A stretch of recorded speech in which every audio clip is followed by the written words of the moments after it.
اعوذ باللہ من الشیطان الرجیم بسم اللہ الرحمن الرحیم۔ قربانی کن افراد پہ واجب ہے؟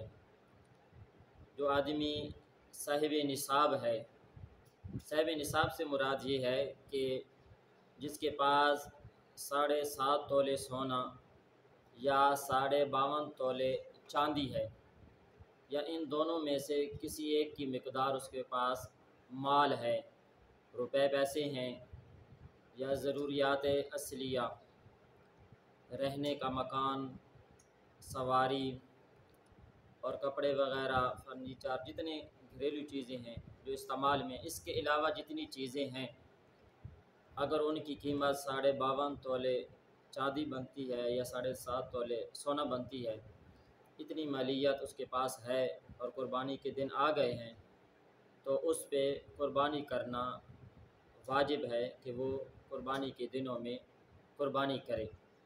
اس میں مال پہ سال کا گزرنا لازم نہیں۔ زکوٰۃ کے مسئلے میں سال کا پورا ہونا لازم ہے۔ یہاں اگر پہلے غریب تھا، قربانی کے دنوں میں اتنے پیسے آ گئے کہ وہ مالدار ہو گیا، صاحب نصاب بن گیا، یا اتنے پیسے ہیں کہ قربانی کر سکتا ہے، تو پھر اس پہ قربانی کرنا جو ہے وہ واجب ہے کہ وہ قربانی کو کرے۔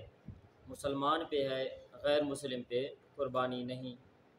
اسی طرح مقیم پہ ہے، مسافر پہ قربانی نہیں۔ اگر مسافر قربانی کرے تو وہ اس کے لیے نفل ہے، ثواب ہے، لیکن اس پہ واجب نہیں ہے۔ آزاد پہ ہے، غلام پہ نہیں ہے، یعنی جو آزاد ہے اس پہ ہے، غلام پہ نہیں ہے۔ مرد اور عورت دونوں پہ ہیں، اگر عورت صاحب نصاب ہے اور باقی شرائط پائی جاتی ہیں تو اس پہ بھی ہے۔ بچوں پہ، نابالغ پہ قربانی نہیں ہے۔